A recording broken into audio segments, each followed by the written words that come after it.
رسوله الكريم. اما بعد، جناب صدر اور معزز علماء کرام، اسلامی تاریخ کا جب ہم مطالعہ کرتے ہیں، اسلامی کتابوں کو جب ہم کھنگال کر دیکھتے ہیں تو ہمیں صاف طور پر نظر آتا ہے کہ حضور علیہ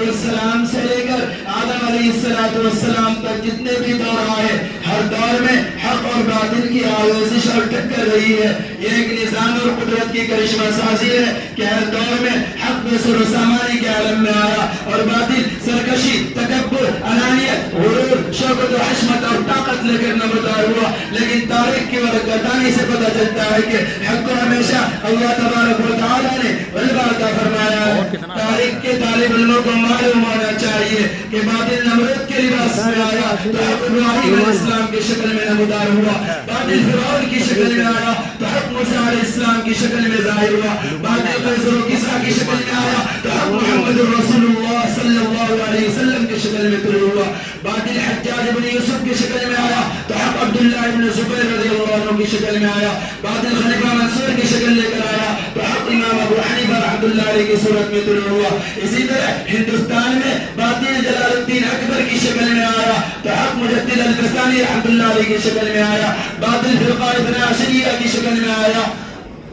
تو حق شاہ ولی اللہ رحمۃ اللہ علیہ کی شکل میں غالب ہوا، باطل راجہ رنجیت سنگھ کی شکل میں آیا تو اس کے لیے شاہ اسماعیل شہید آگے بڑھے، باطل انگریزی فتنہ کی شکل میں آیا تو حق علماء دیوبند کی شکل اختیار کر گیا۔ محترم حضرات، میں وقت کا خیال کرتے ہوئے اور تفصیل میں نہ جاتے ہوئے یہ بتلانا چاہتا ہوں کہ سن 1857 کے انقلاب کے بعد بالآخر انگریزوں کی دھوکہ دہی کام آئی گئی اور مغلیہ سلطنت کا ٹمٹماتا ہوا چراغ گل ہو گیا اور بہت سے لوگ خاک و خون میں تڑپنے لگے۔ علماء کرام کی ایک بہت بڑی جماعت جس نے انگریز اقتدار کے خلاف جہاد کا اعلان کیا تھا اور میدان کا اظہار کرم کیا تھا، ان میں حجت الاسلام مولانا محمد قاسم صاحب نانوتوی رحمۃ اللہ علیہ، عالم ربانی مولانا رشید احمد صاحب گنگوئی رحمۃ اللہ علیہ، حافظ ضامن شہید تھانوی رحمۃ اللہ علیہ، مولانا منیر صاحب نانوتوی رحمۃ اللہ علیہ اور ان بزرگوں کے دوسرے احباب و انصار بھی تھے۔ ان سب حضرات کے سربراہی کا فریضہ عارف باللہ حاجی امداد اللہ مہاجر مکی رحمۃ اللہ علیہ انجام دے رہے تھے۔ شاملی کے میدان میں ان سب حضرات نے داد شجاعت دی اور انگریزی فوج کا مقابلہ کھل کر کیا، لیکن جب ملک پر انگریزی اقتدار قائم ہو گیا تو ان سب حضرات پر مواد کے نام پر مقدمے چلائے گئے اور طرح طرح سے انہیں پریشان کیا گیا۔ اس افراتفری کے عالم میں انگریزوں نے موقع دیکھ کر پادریوں کے ایک جمع دفیر ہندوستان کی سرزمین پر اتار دیا اور فوجی دستہ کی حفاظت کے سائے میں یہ پادری علی اعلان تمام شہروں اور آبادیوں میں علی اعلان عیسائیت کی تبلیغ کرنے لگے اور اسی کے ساتھ انہوں نے اسلام پر حملہ شروع کر دیا۔ انگریزوں کی پالیسی یہ تھی کہ کسی طرح ملک کے بڑے بڑے حصوں میں عیسائیت کے قدم جم جائے۔ یہ وقت علماء کرام کے لیے بڑا نازک اور سنگین تھا، لیکن اس فتنے کے آگے حضرت مولانا قاسم صاحب نانوتوی رحمۃ اللہ علیہ دیوار آئینی بن کر آڑے آ گئے اور پادریوں کے ہر میدان میں چھکے چھڑائے۔ داخلی فتنوں کے سامنے حضرت مولانا رشید احمد صاحب گنگوئی رحمۃ اللہ علیہ فولادی جگر لے کر آئے اور فتنوں کو کیفر کردار تک پہنچا کر دم لیا۔ میرے دوستو، ان حضرات کے بعد ان کے جانشین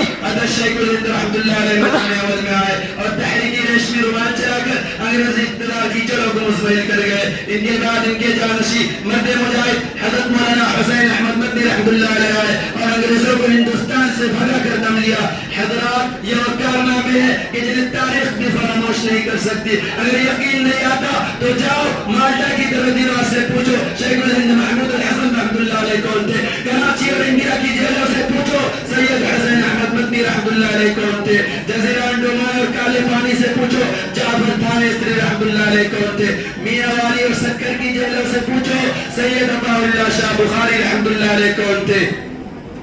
پنجاب اور بالاکوٹ کی سنگلاخ زمینوں سے پوچھو سید احمد بریلی رحمۃ اللہ علیہ اور شاہ اسماعیل شہید رحمۃ اللہ علیہ کون تھے۔ ہاں، ان درختوں اور زندہ خانوں سے پوچھو جہاں پر حق بولنے والے پاکیزہ انسانوں کی لاشیں لٹکتی رہی، جنہوں نے دین اور دن کی خاطر اپنا سب کچھ قربان کر دیا، جنہوں نے باطل کے ہر چیلنج کو قبول کیا اور بے خوفی سے ان کا مقابلہ کیا۔ انہوں نے جانیں تو دے دی مگر باطل کو کبھی پیٹھ نہ دکھائی، انہوں نے سر تو کٹا لیا مگر آزادی کے پرچم کو سر نگو نہ ہونے دیا اور پورے عالم میں اپنی شرافت و شجاعت کا پرچم نصب کر دیا اور برسر عام اعلان کر دیا، باطل سے دبنے والے ہیں آسمان نہیں ہم، باطل سے دبنے والے ہیں آسمان نہیں ہم،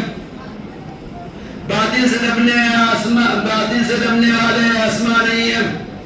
100 بار کر چکا ہے تو امتحان ہمارا توحید کی امانت سینوں میں ہے ہمارے, آسان نہیں مٹانا نام و نشان ہمارا. محترم حضرات, یہ امر واقعہ ہے کہ علماء دیوبند کی ضرب بے پناہ سے انگریزی اقتدار محفوظ نہ رہ سکا. انہوں نے شیطانی کتا پر پوری شدت سے وار کیا. ضرورت پڑی تو گولی چلائی, ضرورت پڑی تو تلوار چلائی, تلوار پھینکا تو قلم اٹھایا, اور جب ضرورت پڑی تو قوم کے نونہالوں کی تربیت و اصلاح فرما کر ملک کی آزادی کا سامان تیار کر دیا. بالآخر 47 عیسوی میں ہندوستان آزاد ہوا اور دشمن اپنے انجام کو پہنچا. اللہ تعالی ہمیں علماء کرام کی قدر کی توفیق عطا فرمائے, آمین یا رب العالمین. میں اپنی بات اس شعر کے ساتھ ختم کرنا چاہتا ہوں.